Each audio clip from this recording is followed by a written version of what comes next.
दोस्तों एक बार फिर से मैं आपके लिए RRB group D new vacancy recruitment notification online form apply process की अपडेट लेके आ चुके हैं। जी हाँ दोस्तों, ग्रुप डी के लिए यहाँ पर 32,438 बम्पर वैकेंसीज निकली है, जिनके लिए आपसे ऑनलाइन आवेदन पत्र मंगाए जा रहे हैं। ऑल ओवर इंडिया से आप अप्लाई कर सकते हो। मेल और फीमेल दोनों कैंडिडेट फॉर्म फिल कर सकते हैं। ऑफिशियल विज्ञापन भी जारी कर दिया गया है, आप यहां से कंप्लीट डिटेल चेकआउट कर सकते हो। ऑनलाइन फॉर्म फिल करते समय आपको कोई भी गलती नहीं करनी होगी, जिससे आपके एप्लीकेशन फॉर्म रिजेक्ट हो सकते हैं। जी हाँ दोस्तों, बिना गलती किए हुए आपको ये फॉर्म को फिल करना होगा, तभी आपके एप्लीकेशन फॉर्म सक्सेसफुली सबमिट हो पाएंगे। ऑनलाइन फॉर्म फिल करते समय आपको डॉक्यूमेंट, फोटोग्राफ, सिग्नेचर कैसे और कितने केबी में अपलोड करने होंगे, स्टेप बाय स्टेप ये जानकारी भी कंप्लीटली हम आपको इस वीडियो में प्रोवाइड कराएंगे। साथ ही साथ ये भी जानकारी देंगे क्या यहाँ पर zone wise, post wise vacancies निकली है, क्या कंप्लीट एलिजिबिलिटी क्राइटेरिया है, कैसे आप इस भर्ती की ऑफिशियल नोटिफिकेशन की पीडीएफ डाउनलोड कर सकते हो, कैसे अप्लाई कर सकते हो और कब से कब तक आप अप्लाई ऑनलाइन कर सकते हो। स्टेप बाय स्टेप पूरी जानकारी के लिए आपको ये वीडियो शुरू से लेके एंड तक बिना स्किप किए हुए देखनी होगी। इस वीडियो को कंप्लीटली देखने पर ही आपके सभी सवाल और डाउट क्लियर होंगे। तो चलिए दोस्तों, बिना कोई वक्त गंवाए शुरू करते हैं आरआरबी ग्रुप डी वैकेंसी की पूरी जानकारी। जी हाँ दोस्तों, सबसे पहले आपको हमारी वेबसाइट आईएनडी सरकारी नौकरी पर विजिट करना होगा, जिसका लिंक आपको नीचे description plus first comment box में मिल जाएगा। और हमारे इस पेज पर विजिट करके आप यहां से आरआरबी ग्रुप डी का ऑनलाइन फॉर्म फिल कर सकते हो।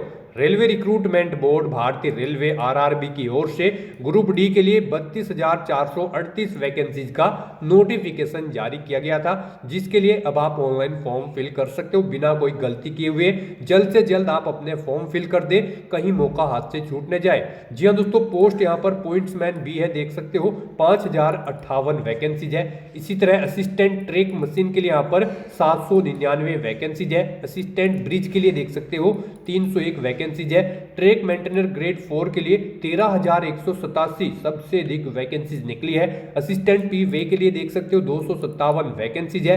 असिस्टेंट सी डब्ल्यू के लिए 2,587 वैकेंसीज है। असिस्टेंट टीआरडी के लिए 1,381 वैकेंसीज है। असिस्टेंट एसएनटी के लिए 2,012 वैकेंसीज है। असिस्टेंट लोकोसेट डीजल के लिए यहाँ पर 420 वैकेंसीज है। असिस्टेंट लोकोसेट इलेक्ट्रिकल के लिए 950 वैकेंसीज है। इलेक्ट्रीशियन असिस्टेंट ऑपरेशंस इलेक्ट्रिकल के लिए यहाँ पर 744 वैकेंसीज है। असिस्टेंट टीएल एसी के लिए यहाँ पर 1,041 वैकेंसीज है। असिस्टेंट टीएल एसी वर्कशॉप के लिए 624 वैकेंसीज निकली है। इसी तरह से यहाँ पर जो असिस्टेंट वर्कशॉप मैकेनिकल है उसके लिए 3,077 वैकेंसीज है।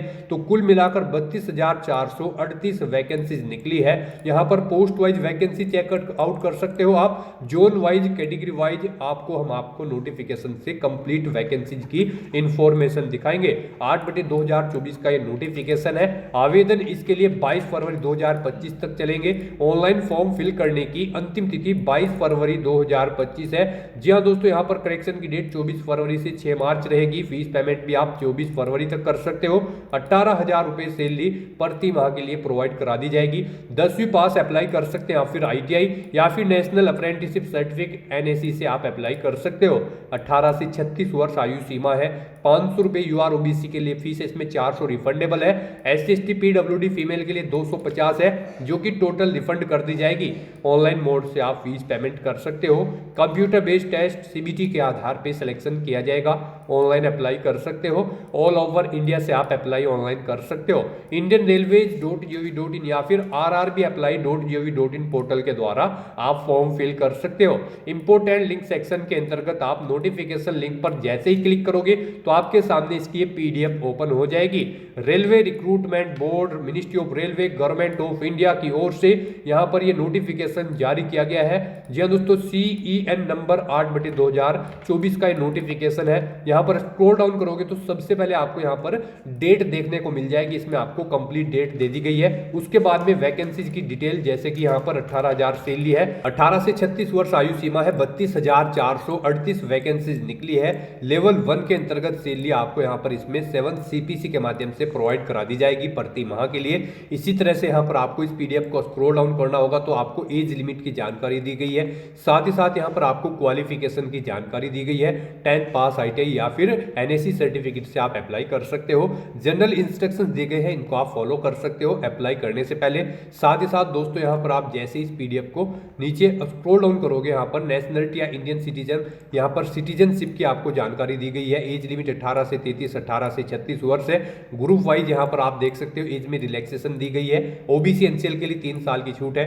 SC ST के लिए 5 साल की है। EX सर्विसमैन अलग अलग कैटेगरी के लिए अलग अलग छूट यहाँ पर दी गई है। आप स्क्रॉल डाउन करते हुए सभी कैटेगरी की एज रिलैक्सेशन चेकआउट कर सकते हो। ग्रुप वाइज यहाँ पर भी आपको एज इसमें दे दी गई, जो आप वीडियो को पॉज करके चेकआउट कर सकते हो। क्वालिफिकेशन की बात की जाए तो आप यहाँ से भी जानकारी चेकआउट कर सकते हो। फीस यहाँ पर इसमें 500, 250 से 400 रिफंड रहेगी और टोटल यहाँ पर SC ST की और फीमेल की फीस रिफंड कर दी जाएगी। मोड ऑफ पेमेंट यहाँ पर आपको दिया गया है, ऑनलाइन मोड से आपको यहाँ पर फीस पेमेंट करना होगा। इसी तरह से यहाँ पर आप देख सकते हो जो रिफंड की जानकारी है, आपको रिफंड के लिए यहाँ पर जो डिटेल भरनी होगी वो आपको जानकारी दी गई है कि आपकी फीस कैसे रिफंड की जाएगी। और साथ ही साथ दोस्तों यहाँ पर आप जैसे इस PDF को नीचे स्क्रॉल डाउन करोगे तो आपको हाउ टू अप्लाई का ये पूरा प्रोसीजर दिया गया है। इसमें आपको जानकारी दी गई है कि कैसे आप फोटोग्राफ, सिग्नेचर और डॉक्यूमेंट्स कितने KB में अपलोड कर सकते हो। कंप्लीट इंस्ट्रक्शंस आपको PDF में ही दे दिए गए हैं। साथ ही साथ एग्जाम पैटर्न, सिलेबस की जानकारी दी गई है। एग्जाम पैटर्न की अगर बात की जाए तो जो कंप्यूटर बेस्ड टेस्ट होगा उसके लिए 90 मिनट का यहाँ पर टाइम होगा। जनरल साइंस के लिए 25 यहाँ पर इसमें क्वेश्चन होंगे। मैथमेटिक्स के लिए भी 25 है। जनरल इंटेलिजेंस और रीजनिंग के लिए 30 है। जनरल अवेयरनेस और करंट अफेयर्स के लिए यहाँ पर 20 है। टोटल 100 नंबर ऑफ क्वेश्चन है। इसमें 1/3 की आपकी निगेटिव मार्किंग भी रखी गई है। जी हाँ दोस्तों, यहाँ पर आप जैसे स्क्रॉल डाउन करोगे तो इसमें आपको सिलेबस भी डिटेल में दिया गया है। मैथमेटिक्स, जनरल इंटेलिजेंस और रीजनिंग, जनरल साइंस और general awareness on current affairs, ये सिलेबस है जो आप वीडियो को पॉज करके यहाँ से रीड आउट कर सकते हो या फिर PDF डाउनलोड करके भी आप रीड आउट कर सकते हो। बात अगर फिजिकल एफिशिएंसी टेस्ट PT की जाए तो 35 किलोग्राम वेट लेकर जो मेल कैंडिडेट है उनको 100 मीटर के यहाँ पर रनिंग करनी होगी। 2 मिनट का टाइम दिया जाएगा, एक चांस मिलेगा। और यहाँ पर 1000 मीटर की रनिंग के लिए यहाँ पर 4 मिनट 15 सेकंड का आपको टाइम दिया जाएगा। जी हाँ दोस्तों, इसी तरह से फीमेल कैंडिडेट को 20 किलोग्राम वेट लेकर 100 मीटर 2 मिनट का यहाँ पर टाइम दिया जाएगा, एक चांस मिलेगा। और बिना यहाँ पर आप देख सकते हो जो 1000 की मीटर की रनिंग है वो 5 मिनट 40 सेकंड का आपको टाइम दे दिया गया है। तो आपको यहाँ पर फिजिकल की भी जानकारी मिल जाएगी। इसी तरह से यहाँ पर आप नीचे स्क्रॉल डाउन करोगे तो हाउ टू अप्लाई का एक कंप्लीट प्रोसीजर आपको दिया गया है। फोटोग्राफ, सिग्नेचर अपलोड करने का साइज और जानकारी आपको यहाँ पर इसमें दे दी गई है। आपका एप्लीकेशन फॉर्म किन कारणों से यहाँ पर रिजेक्ट किया जाएगा वो कारण आपको यहाँ पर दिए गए हैं, जैसे कि कोई इनवैलिड फोटो आपका होगा या फिर इनवैलिड सिग्नेचर या फिर क्वालिफिकेशन की जानकारी आप सही नहीं भरोगे तो आपका फॉर्म यहाँ पर रिजेक्ट कर दिया जाएगा। फॉर्म रिजेक्ट करने की यहाँ पर आपको जानकारी दी गई है। और यहाँ पर साथ ही साथ दोस्तों इसी PDF के एंड में आपको RRB वाइज वैकेंसीज की भी इंफॉर्मेशन दी गई है। आप जोन वाइज वैकेंसी चेकआउट कर सकते हो और RRB वाइज यहाँ पर आपको कंप्लीट इंफॉर्मेशन दे दी गई है। इस PDF को आपको और स्क्रॉल डाउन करना होगा तो यहाँ पर आप वैकेंसीज की इंफॉर्मेशन चेकआउट कर सकते हो। जैसे कि वेस्टर्न रेलवे मुंबई के लिए यहाँ पर टोटल वैकेंसीज की बात की जाए 4672 वैकेंसीज यहाँ पर ये पोस्ट दी गई है, पोस्ट वाइज वैकेंसीज है। और यहाँ पर ये आपको कैटेगरी दे दी गई है, कैटेगरी वाइज भी या फिर डिपार्टमेंट वाइज भी आप वैकेंसी यहाँ से चेकआउट कर सकते हो। वेस्टर्न रेलवे मुंबई के लिए वैकेंसी यहाँ पर निकली है। इसी तरह से आप यहाँ से वीडियो को पॉज करके नॉर्थ वेस्टर्न रेलवे जयपुर के लिए वैकेंसी चेकआउट कर सकते हो। पोस्ट वाइज यहाँ पर टोटल 1433 वैकेंसीज निकली है। सभी के लिए आप ऐसे ही चेकआउट कर सकते हैं। यहाँ पर साउथ वेस्टर्न रेलवे हुबली के लिए 503 वैकेंसीज निकली है। इसी तरह से western central railway, west central railway Jabalpur के लिए यहाँ पर टोटल 1614 वैकेंसीज है। इसी तरह यहाँ पर ईस्ट कोस्ट रेलवे भुवनेश्वर के लिए यहाँ पर 964 वैकेंसीज निकली है। South east central railway Bilaspur के लिए यहाँ पर इसमें 1337 वैकेंसीज निकली है। इसी तरह नॉर्थर्न रेलवे न्यू दिल्ली के लिए यहाँ पर टोटल 4785 वैकेंसीज निकली है। साउथर्न रेलवे चेन्नई के लिए देख सकते हो 2694 वैकेंसीज निकली है। नॉर्थ ईस्टर्न रेलवे गोरखपुर के लिए यहाँ पर 1370 वैकेंसीज निकली है। North east frontier railway Guwahati के लिए 2048 वैकेंसीज निकली है। ईस्टर्न रेलवे कोलकाता के लिए भी 1817 वैकेंसीज निकली है। सेंट्रल रेलवे मुंबई के लिए 3244 वैकेंसीज है। ईस्ट सेंट्रल रेलवे हाजीपुर के लिए यहाँ पर 1251 वैकेंसीज है। नॉर्थ सेंट्रल रेलवे प्रयागराज के लिए यहाँ पर 2020 वैकेंसीज निकली है। साउथ ईस्टर्न रेलवे कोलकाता के लिए 16,044 वैकेंसीज है। साउथ सेंट्रल रेलवे सिकंदराबाद के लिए यहाँ पर 1642 वैकेंसीज है। तो सभी के लिए आप पोस्ट वाइज वैकेंसी यहाँ से चेकआउट कर सकते हो। कंप्लीट जानकारी आपको पीडीएफ में मिल जाएगी। तो अप्लाई ऑनलाइन करने से पहले आपके नोटिफिकेशन की पीडीएफ पूरा पढ़ना अनिवार्य है। इसको पूरा पढ़ने से ही आपके सभी सवाल और डाउट क्लियर होंगे। पीडीएफ रीड आउट करने के बाद में आपको अप्लाई ऑनलाइन लिंक पर क्लिक करना होगा, तो आपके सामने इसका ऑनलाइन का पोर्टल ओपन हो जाएगा। गाइस यहाँ पर आपको अप्लाई की स्टेप पर अपना कर्सर लाना है। आपने पहले से अगर अकाउंट क्रिएट कर रखा है या फिर आपने आरआरबी की किसी भर्ती के लिए पहले भी अप्लाई कर रखा है तो आपको ऑलरेडी हैव एन अकाउंट इस ऑप्शन पर क्लिक करना है। उसके बाद आपके सामने इस तरह से इंटरफेस ओपन होगा। यहाँ पर आपको अपना मोबाइल नंबर या ईमेल एड्रेस एंटर करनी है, अपना पासवर्ड आपको एंटर करना है, ये I am not a robot इस चेकबॉक्स को ओके करना है और फिर आपको लॉगिन की टैब पर क्लिक करके अपने डैशबोर्ड में लॉगिन कर लेना है और फिर वहां से आपको अपना फॉर्म अप्लाई करना है। और अगर आप इस भर्ती के लिए फर्स्ट टाइम अप्लाई करने जा रहे हो या फिर आरआरबी की किसी भी भर्ती के लिए फर्स्ट टाइम अप्लाई करने जा रहे हो तो आपको अप्लाई की स्टेप पर अपना कर्सर लाने के बाद क्रिएट एन अकाउंट इस ऑप्शन पर क्लिक करना है। उसके बाद आपके सामने यहाँ पर आपका रजिस्ट्रेशन का फॉर्म ओपन हो जाएगा। अब यहाँ पर आपको अपनी बेसिक डिटेल्स प्रोवाइड कराते हुए अपना रजिस्ट्रेशन कंप्लीट कर लेना है। तो यहाँ पर आने के बाद आपको अपना रजिस्ट्रेशन फॉर्म फिल करना है। सबसे पहले आपको अपनी नेशनलिटी सिलेक्ट कर लेनी है। उसके बाद यहाँ पर आपको अपना फुल नेम एंटर करना है अपनी 10वीं की मार्कशीट के अकॉर्डिंग। उसके बाद उसे आपको रिटाइप कर देना है। जो नाम आपने पहले एंटर किया है उसे ही यहाँ पर सेम रिटाइप कर देना है। फिर आपसे पूछा गया है कि क्या आपने कभी अपना नाम चेंज किया है। अगर किया है तो आप यस ऑप्शन सेलेक्ट करें और फिर I understand and I agree इस ऑप्शन पर क्लिक करें। फिर आप अपना चेंज नेम दें, उसे रिटाइप करें। और अगर आपने कभी अपना नाम चेंज नहीं किया है तो यहाँ पर आप नो ऑप्शन सेलेक्ट कर लें। फिर यहाँ पर आपको अपनी डेट ऑफ बर्थ इस कैलेंडर में से सेलेक्ट करनी है, उसे एक बार फिर से यहाँ पर आपको टाइप कर देना है। पहले DD फिर MMYY फॉर्मेट में, यानी कि पहले डे फिर मंथ और फिर ईयर। उसके बाद यहाँ पर आपको अपना जेंडर सेलेक्ट करना है, जेंडर को आपको रीसेलेक्ट करना है।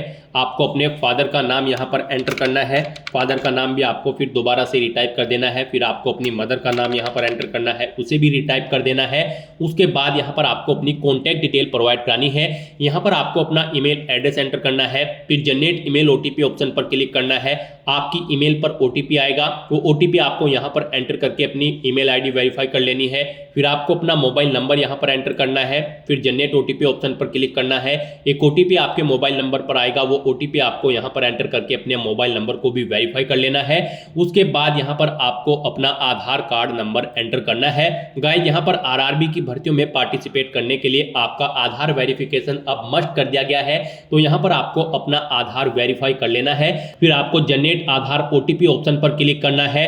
उसके बाद यहाँ पर आपके रजिस्टर्ड मोबाइल नंबर पर जिससे आपका आधार कार्ड अटैच है उस पर एक OTP आएगा, वो OTP यहाँ पर आपको एंटर करना है और वेरीफाई बटन पर क्लिक करके अपना आधार वेरीफाई कर लेना है। उसके बाद आपको इस चेकबॉक्स को ओके करना है। फिर यहाँ पर आपको अपना पासवर्ड क्रिएट करना है। पासवर्ड यहाँ पर आपका अल्फा न्यूमेरिक फॉर्मेट में होना चाहिए। मींस आपके पासवर्ड में कम से कम एक अपर केस कैरेक्टर, एक लोअर केस कैरेक्टर, एक इंटीजर नंबर और एक स्पेशल कैरेक्टर जैसे कि @ या फिर $, होना चाहिए। तो इस फॉर्मेट में आपको अपना पासवर्ड क्रिएट करना है। वही पासवर्ड आपको यहाँ पर कंफर्म पासवर्ड फील्ड में एंटर करना है। उसके बाद आपको I am not a robot इस चेकबॉक्स को ओके करना है और फिर आपको preview and create an account इस ऑप्शन पर क्लिक कर देना है। उसके बाद आपका अकाउंट क्रिएट हो जाएगा। फिर आपको इस पेज को ऊपर स्क्रॉल करके लॉग इन हियर इस ऑप्शन पर क्लिक करना है और यहाँ पर आपको अपना मोबाइल नंबर या फिर ईमेल एड्रेस एंटर करना है। अपना पासवर्ड आपको एंटर करना है जो आपने अभी अभी क्रिएट किया है और फिर आपको I am not a robot इस चेकबॉक्स को ओके करना है और लॉगिन की स्टेप पर क्लिक करके अपने डैशबोर्ड में लॉगिन कर लेना है। लॉगिन करने के बाद आपका डैशबोर्ड कुछ इस तरह से शो होगा। इसमें आपको ऑनलाइन एप्लीकेशन की टैब पर क्लिक कर देना है। उसके बाद यहाँ पर आपके सामने कुछ इस तरह से इंटरफेस ओपन होगा। अब यहाँ पर आपको CN 8/2024 various post in level 1 of 7 CPC पे मैट्रिक्स के सेक्शन में आना है। यहाँ पर ये ग्रुप डी की 32,438 पोस्ट के लिए वैकेंसी है। तो यहाँ पर आकर आपको सबसे पहले अपना कोई बोर्ड सेलेक्ट कर लेना है, जिस बोर्ड में आप अप्लाई करना चाहते हैं। उसके बाद आप इस चेकबॉक्स को ओके करें और फिर आप नेक्स्ट ऑप्शन पर क्लिक कर दें। नेक्स्ट आपके सामने आपका एप्लीकेशन फॉर्म ओपन हो जाएगा। यहाँ पर कुछ चीजें आपकी ऑटोमेटिकली फिल कर ली गई है आपकी रजिस्ट्रेशन डिटेल से जो आपने रजिस्ट्रेशन में प्रोवाइड कराई थी। अब यहाँ पर आपको अपना मैरिटल स्टेटस सेलेक्ट करना है, अपना रिलीजन सेलेक्ट करना है, अपनी मातृभाषा आपको सेलेक्ट कर लेनी है। फिर यहाँ पर एग्जामिनेशन आप किस लैंग्वेज में चाहते हैं वो भाषा आप सेलेक्ट करें। फिर आपकी बॉडी पर कहीं कोई कट या तिल का निशान है तो उस पैलेस का नाम एंटर कर दें। फिर आप एक और पैलेस का नाम एंटर कर सकते हैं अगर आपकी बॉडी पर एक से ज़्यादा जगह कोई चिन्ह है, अगर नहीं है तो यहाँ पर आप नो मार्क एंटर कर दें। उसके बाद यहाँ पर आपको अपनी कम्युनिटी सेलेक्ट कर लेनी है। फिर यहाँ पर आपको अपनी कास्ट का नाम एंटर करना है। अपना अगर आप रिजर्व कैटेगरी से बिलोंग करते हो तो यहाँ पर आपको अपना कम्युनिटी सर्टिफिकेट नंबर एंटर करना है। फिर आपको ये सर्टिफिकेट किसने प्रोवाइड कराया है, उस पोस्ट की डेजिग्नेशन की अथॉरिटी का नाम आपको सिलेक्ट कर लेना है। फिर कौन से स्टेट में इशू हुआ है वो स्टेट आपको सिलेक्ट कर लेना है। कम्युनिटी सर्टिफिकेट आपका किस डेट को इशू हुआ है वो डेट आपको कैलेंडर में से सिलेक्ट कर लेनी है। फिर यहाँ पर आपसे पूछा गया है कि क्या आप रेलवे की इस एग्जाम के लिए फ्री ट्रेवल पास चाहते हैं, अगर चाहते हैं तो यस करें, नहीं तो नो ऑप्शन सेलेक्ट करें। फिर अपने नियरेस्ट रेलवे स्टेशन का नाम आप एंटर करें। फिर यहाँ पर आपको अपना कास्ट सर्टिफिकेट अपलोड कर देना है। आप अपलोड डॉक्यूमेंट ऑप्शन पर क्लिक करें, फाइल को सिलेक्ट करें और उसे यहाँ पर अपलोड कर दें। आपकी फाइल का मैक्सिमम साइज 500 KB रखा गया है, PDF फॉर्मेट में आपकी फाइल होनी चाहिए। उसके बाद यहाँ पर आपको अपना एड्रेस की डिटेल देनी है। आप अपना प्रेजेंट एड्रेस एंटर करें, फिर परमानेंट एड्रेस एंटर करें और अगर आपका परमानेंट एड्रेस आपके प्रेजेंट एड्रेस के अकॉर्डिंग सेम है तो यहाँ पर आप इस चेकबॉक्स को ओके कर दें। ऑटोमेटिकली आपका परमानेंट एड्रेस आपके प्रेजेंट एड्रेस के अकॉर्डिंग फिल हो जाएगा। इस तरह से अपनी सभी डिटेल्स फिल आउट करने के बाद अब आपको सेव के इस बटन पर क्लिक करना है, अपनी सभी डिटेल्स सेव कर देनी है और फिर आपको नेक्स्ट बटन पर क्लिक कर देना है। अब यहाँ पर आपको अपनी कुछ और डिटेल्स प्रोवाइड करानी है। यहाँ पर आपसे पूछा गया कि क्या आप ई सर्विसमैन हैं, अगर हैं तो यस ऑप्शन सेलेक्ट करें और फिर अपनी डिटेल यहाँ पर दे, जैसे कि आप किस में ई सर्विसमैन थे, आर्मी, नेवी या एयरफोर्स, अपनी रैंक एंटर करें। और अगर आप ई सर्विसमैन नहीं थे तो यहाँ पर आपको नो ऑप्शन सेलेक्ट करना है।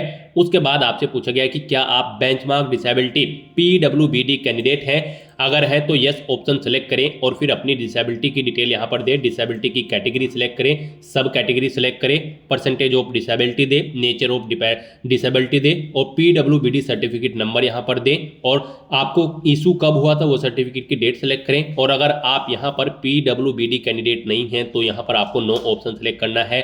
फिर आपसे पूछा गया कि क्या यहाँ पर आपकी राइटिंग एबिलिटी अफेक्टेड है, अगर है तो यस करें और फिर उसकी डिटेल दें, नहीं है तो आप नो ऑप्शन सेलेक्ट कर ले। उसके बाद आपसे पूछा गया कि क्या आप EBC सर्टिफिकेट होल्डर हैं, अगर हैं तो यस करें और फिर यहाँ पर आप उसकी डिटेल दें, नहीं है तो आप नो ऑप्शन सेलेक्ट कर लें। फिर आपसे पूछा गया कि क्या आप इंडियन रेलवे के एम्प्लॉय हैं, अगर हैं तो यस सेलेक्ट करें और फिर उसकी डिटेल दें, नहीं है तो आप नो ऑप्शन सेलेक्ट कर लें। फिर आपसे पूछा गया कि क्या आप करंट में एम्प्लॉय हैं, अगर हैं तो आप यहाँ पर ऑप्शन सेलेक्ट करें, सेंट्रल गवर्नमेंट के हैं, स्टेट गवर्नमेंट के फिर या फिर PSU के, अगर नहीं है तो आपको नॉट एप्लीकेबल ऑप्शन सेलेक्ट कर लेना है।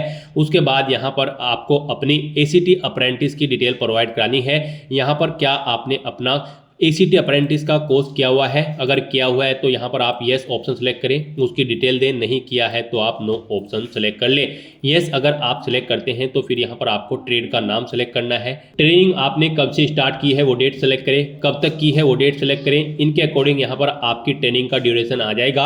अपने ACT अप्रेंटिस का जो सर्टिफिकेट है उसका नंबर दें, फिर यहाँ पर सर्टिफिकेट की डेट आप सेलेक्ट करें, वो कब तक वैलिड है, कितने मार्क्स आपने ऑब्टेन किए हैं वो आप एंटर करें, फुल मार्क्स कितने थे यानी कि टोटल कितने मार्क्स थे जिसमें से आपने मार्क्स ऑब्टेन किए हैं वो यहाँ पर आप एंटर करें। और उसके बाद यहाँ पर आपको अपनी बैंक डिटेल प्रोवाइड करनी है। यहाँ पर आपकी फीस रिफंड होगी। गाइज यहाँ पर अगर आप अनरिजर्व OBC कैंडिडेट हैं तो यहाँ पर आपको 500 रुपये फीस जमा करानी होगी, 400 रुपये रिफंड कर दिए जाएंगे। SC ST PWD women candidate को 250 रुपये फीस जमा करानी होगी, पूरी की पूरी फीस उनकी यहाँ पर रिफंड कर दी जाएगी। तो यहाँ पर अब आपको अपनी बैंक डिटेल प्रोवाइड करानी है फीस रिफंड के लिए। यहाँ पर आप अपना अकाउंट होल्डर का नाम दे, फिर आप अपना बैंक अकाउंट नंबर एंटर करें, उसे कंफर्म कर ले, अपने बैंक का IFSC कोड एंटर करें और फिर यहाँ पर IFSC कोड के अकॉर्डिंग आपके बैंक का नाम और एड्रेस ऑटोमेटिकली यहाँ पर फिल हो जाएगा। इस तरह से अपनी सभी डिटेल्स फिल करने के बाद आपको सेव के इस बटन पर क्लिक करना है, अपनी सभी डिटेल्स सेव कर देनी है और फिर आपको नेक्स्ट ऑप्शन पर क्लिक कर देना है। नेक्स्ट यहाँ पर आपको अपनी एजुकेशनल क्वालिफिकेशन की डिटेल देनी है। गाइज RRB ग्रुप डी की इस भर्ती में पार्टिसिपेट करने के लिए आपका 10वीं क्लास पास आउट होना जरूरी है या फिर आपका ITI पास आउट होना जरूरी है या फिर इसके इक्विवेलेंट आपका नेशनल अप्रेंटिसशिप सर्टिफिकेट NAC जो कि ग्रांटेड हो NCVT से, वो किया होना जरूरी है इस भर्ती में पार्टिसिपेट करने के लिए। तो यहाँ पर आपको अपनी 10वीं क्लास की डिटेल सबसे पहले फिल करनी है। यहाँ पर आप मैट्रिकुलेशन SLC ऑप्शन सेलेक्ट करें, स्टेट सेलेक्ट करें, अपना डिस्ट्रिक्ट सेलेक्ट करें, बोर्ड का नाम दें, उसके बाद कब आपने पास आउट की है अपनी 10वीं क्लास वो डेट सेलेक्ट करें, अपना रोल नंबर एंटर करें और फिर यहाँ पर आप अपने 10वीं क्लास के सर्टिफिकेट का सीरियल नंबर एंटर कर दें। उसके बाद यहाँ पर आपको अपडेट किस बटन पर क्लिक करके अपनी डिटेल ये अपडेट कर देनी है, अगर आपने पहले से अपनी 10वीं क्लास की डिटेल यहाँ पर प्रोवाइड करा रखी है। नहीं तो यहाँ पर आप क्वालिफिकेशन में सिलेक्ट करके मैट्रिकुलेशन/SSLC सेम यही डिटेल प्रोवाइड करा सकते हो। और अगर आपने ITI भी कर रखी है तो आप ITI ऑप्शन सेलेक्ट करें और फिर आप ऐसे ही यहाँ पर अपनी ITI की डिटेल प्रोवाइड करा सकते हो। सबसे पहले यहाँ पर आपको ट्रेड सेलेक्ट करनी है, स्टेट सेलेक्ट करना है अपना, उसके बाद यहाँ पर आपको अपना डिस्ट्रिक्ट सेलेक्ट करना है, फिर यहाँ पर आपको इंस्टीट्यूट का नाम देना है जिससे आपने अपनी ITI कंप्लीट की है, कब पास आउट की है वो डेट सेलेक्ट करें, सर्टिफिकेट इशू आपको NCVT से हुआ है या फिर SCVT से ऑप्शन सेलेक्ट करें, फिर आप अपने सर्टिफिकेट का टाइप सेलेक्ट करें, उसके बाद यहाँ पर ऐड के इस बटन पर क्लिक करें, अपनी ITI की डिटेल्स आप ऐड कर दें। इस तरह से आपकी ITI की डिटेल ऐड हो जाएगी। और अगर आपने यहाँ पर NAC सर्टिफिकेट अप्रेंटिसशिप सर्टिफिकेट किया हुआ है तो यहाँ पर आप NAC ऑप्शन सेलेक्ट करें, फिर यहाँ पर आप अपनी ट्रेड सेलेक्ट करें, स्टेट सेलेक्ट करें, फिर आप अपना डिस्ट्रिक्ट सेलेक्ट करें। डिस्ट्रिक्ट सेलेक्ट करने के बाद यहाँ पर आप इंस्टीट्यूट का नाम दें जिससे आपने ये सर्टिफिकेट किया है, कब किया है वो डेट सेलेक्ट करें, सर्टिफिकेट इशू आपको NCVT से हुआ होगा तो ये आप ऑप्शन सेलेक्ट करें, सर्टिफिकेट का टाइप आप सेलेक्ट करें NAC और फिर ऐड के इस बटन पर क्लिक करके अपने सर्टिफिकेट की डिटेल को भी आप ऐड कर दें। इस तरह से अपनी क्वालिफिकेशन की डिटेल ऐड करने के बाद अब आपको नेक्स्ट ऑप्शन पर क्लिक करना है। उसके बाद आपके सामने यहाँ पर कुछ इस तरह से इंटरफेस ओपन होगा। अब यहाँ पर आपको अपना फोटो और सिग्नेचर अपलोड करने हैं। गाइस यहाँ पर आपका फोटो 50 KB से 100 KB के बीच में होना चाहिए। यहाँ पर इसकी हाइट 320 पिक्सल और विड्थ 240 पिक्सल होनी चाहिए और सिग्नेचर भी आपके यहाँ पर 30 KB से 50 KB के बीच में होने चाहिए। इनकी हाइट 60 पिक्सल और विड्थ 140 पिक्सल होनी चाहिए। ये डॉक्यूमेंट आपके JPG या फिर JPEG फॉर्मेट में होने चाहिए। यहाँ पर अगर आपका फोटो और सिग्नेचर बड़े या छोटे हैं तो आप गूगल में जाकर इमेज रिसाइजर का कोई भी वेबसाइट ओपन करके उसमें अपने डॉक्यूमेंट यहाँ पर आप ओके कर सकते हो और फिर उन्हें यहाँ पर आप अपलोड कर सकते हो। अपलोड करने के लिए आपको यहाँ पर ब्राउज के इस बटन पर क्लिक करना है और फाइल को सिलेक्ट करना है और उसे यहाँ पर आपको 1 बाय 1 करके अपना फोटो सिग्नेचर अपलोड कर देने हैं। गाइस इस सेक्शन में आपको दी गई गाइडलाइंस के अकॉर्डिंग अपने फोटो और सिग्नेचर अपलोड करने हैं, अदरवाइज यहाँ पर आपका एप्लीकेशन फॉर्म रिजेक्ट हो सकता है। जैसा कि हमने स्टार्टिंग में ही बताया था कि कौन सी वो कॉमन मिस्टेक है जिसे करने से आपके एप्लीकेशन फॉर्म रिजेक्ट हो सकते हैं, तो इसी सेक्शन की वो मिस्टेक है। इस सेक्शन में अगर आप मिस्टेक करोगे, दी गई गाइडलाइन के अकॉर्डिंग अगर आप अपने डॉक्यूमेंट अपलोड नहीं करोगे फोटो और सिग्नेचर, तो आपका एप्लीकेशन फॉर्म यहाँ पर रिजेक्ट हो सकता है।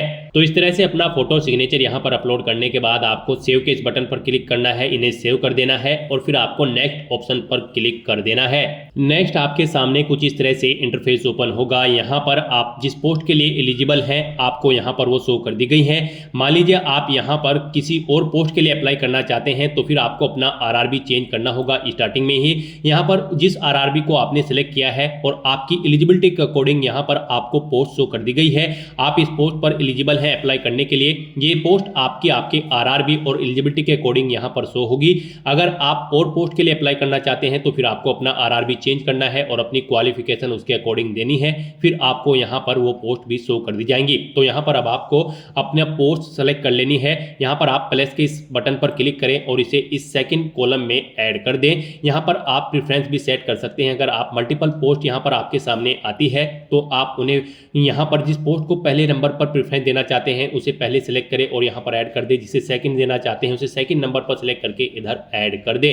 तो इस तरह से आप यहाँ पर आप अपनी पोस्ट प्रेफरेंस दे सकते हैं। फिर आपको इस पेज को नीचे स्क्रॉल करना है, इस चेकबॉक्स को ओके करना है, फिर यहाँ पर आपको इस चेकबॉक्स को ओके करना है, अपना पैलेस यहाँ पर एंटर करना है और फिर आपको सेव के इस बटन पर क्लिक करके अपनी सभी डिटेल्स सेव कर देनी है और फिर आपको प्रीव्यू एप्लीकेशन इस ऑप्शन पर क्लिक कर देना है। नेक्स्ट आपको आपके एप्लीकेशन फॉर्म का पूरा प्रीव्यू शो कर दिया जाएगा। आपको सभी डिटेल्स केयरफुली चेकआउट करनी है, पेज को नीचे स्क्रॉल करना है। यहाँ पर आप अगर कोई मिस्टेक पाते हो तो आप एडिट बटन पर क्लिक करके अपने फॉर्म को एडिट कर ले, नहीं तो आपको चेकबॉक्स को ओके करना है और सबमिट बटन पर क्लिक कर देना है। फिर आपके सामने पॉपअप आएगा। यहाँ पर अगर आप अब एक बार फिर से सबमिट कर देंगे तो फिर आप यहाँ पर एडिट नहीं कर पाओगे अपने एप्लीकेशन फॉर्म में। इसका नोटिस आपको दे दिया गया है। यहाँ पर सभी चीजें ओके हैं तो आपको सबमिट बटन पर दोबारा से क्लिक कर देना है। यहाँ पर आपका एप्लीकेशन फॉर्म सक्सेसफुली सबमिट हो चुका है। अब यहाँ पर आपको अपना फीस पेमेंट करना है। फॉर्म आपका फीस पेमेंट के बाद ही कंसीडर किया जाएगा। तो यहाँ पर आपको 250 रुपए फीस के रूप में जमा कराने हैं। ये फीस का अमाउंट आपकी कैटेगरी के अकॉर्डिंग शो होगा। अगर आप अनरिजर्व ओबीसी कैंडिडेट है तो 500 रुपए शो होगा। SC ST PWD women candidate हैं तो आपको 250 रुपए फीस के रूप में यहाँ पर जमा कराने होंगे। तो यहाँ पर अब आपको पे विद SBI e-पे इस ऑप्शन पर क्लिक करना है। यहाँ पर इस चेकबॉक्स को ओके करना है, प्रोसीड बटन पर क्लिक कर देना है। उसके बाद आपको फीस पेमेंट के इंटरफेस पर डायरेक्ट कर दिया जाएगा। गाइस यहाँ पर आप debit card, credit card, net banking या फिर UPI के थ्रू अपना फीस पेमेंट कर सकते हो। UPI ऑप्शन अगर आप सेलेक्ट करते हो तो फिर यहाँ पर आपके पास अगर अपनी UPI ID है तो आप एंटर करके अपना फीस पेमेंट कर दे। अगर नहीं है तो फिर आप UPI QR ऑप्शन पर क्लिक करें। यहाँ पर आपको आपका एक QR कोड प्रोवाइड कराया जाएगा। आप उसको स्कैन करके अपना फीस पेमेंट कर सकते हैं। फीस पेमेंट करने के बाद आपका फॉर्म कंसीडर हो जाएगा। उसके बाद आप अपने डैशबोर्ड में जाकर अपने फॉर्म का स्टेटस चेकआउट कर सकते हो और उसका एक हार्ड कॉपी प्रिंट आउट ले लें फ्यूचर यूज के लिए, फ्यूचर रेफरेंस के लिए। तो दोस्तों ऐसे आप RRB ग्रुप डी 32,438 पोस्ट के लिए अपना फॉर्म अप्लाई कर सकते हो बिना कोई मिस्टेक किए हुए। आज की इस वीडियो में बस इतना ही। आई होप ये वीडियो आपको पसंद आई होगी। अगर पसंद आई हो तो इसे लाइक और शेयर करें। चैनल पर नए हो तो इसे सब्सक्राइब कर लें। Thanks for watching.